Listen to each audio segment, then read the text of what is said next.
Trump promptly rises after an attempted assassination at a Pennsylvania rally, seemingly mouthing the words, "Fight, fight."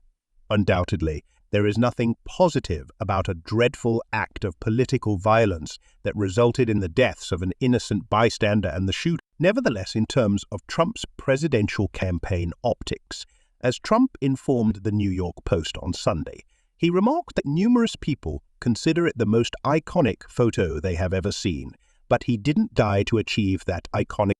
There remains much we don't know about Saturday's incident. We know the alleged shooter is Thomas Matthew Crooks, a 20-year-old identified by the FBI.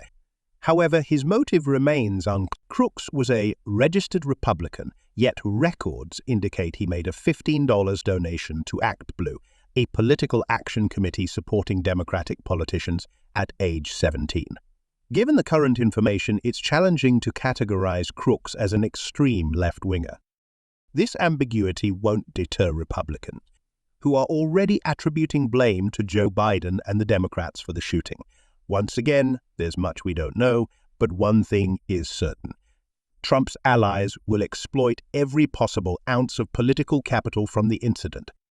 This was an assassination attempt aided and abetted by the radical left and corporate media, incessantly calling Trump a threat to democracy, fascist or worse. Senator Tim Scott tweeted on Saturday, "The central premise of the Biden campaign is that President Donald Trump is an authoritarian fascist who must be stopped at all costs." Ohio Senator J.D. Vance similarly tweeted. That rhetoric led directly to President Trump's attempted assassination. Vance is accurate on the first point. Biden's campaign's central theme is that Trump constitutes an existential threat to democracy. That phrase has been reiterated numerous times. There is one existential threat, it's Donald Trump. Biden declared at a fundraiser in February, Trump poses an existential threat to abortion rights in Pennsylvania. Democratic US Representative Mary Gay Scanlon stated at a press conference in April. Democratic Congressman Gregory Meeks referred to Trump as an existential threat to democracy this month on MSNBC. All of that remains valid. However, with a dramatic threat to Trump's very existence, that argument loses its impact. Every time a Democrat raises it, Republicans can claim they are endangering Trump's life again. Expect that phrase to diminish. The assassination attempt has rendered it more difficult for Democrats to underscore the dangers of Trump's policies. Instead, they'll focus on civility and denouncing violence in the coming weeks. And, of course, violence should always be condemned. It's just unfortunate that the same politicians denouncing political violence now have no issue with aggressive actions in Gaza. Violence, it seems, is only condemned when it affects certain individuals. Another significant Democratic talking point is January 6. Biden has been vehement about Trump's election big lie that incited the Capitol breach by a violent mob of Trump supporters. Biden has asked people to recall the violent scenes and reflect on how democracy was attacked that day. Again, all of that remains true, but that narrative also loses its impact when Trump has been attacked, when the democratic process has been assaulted.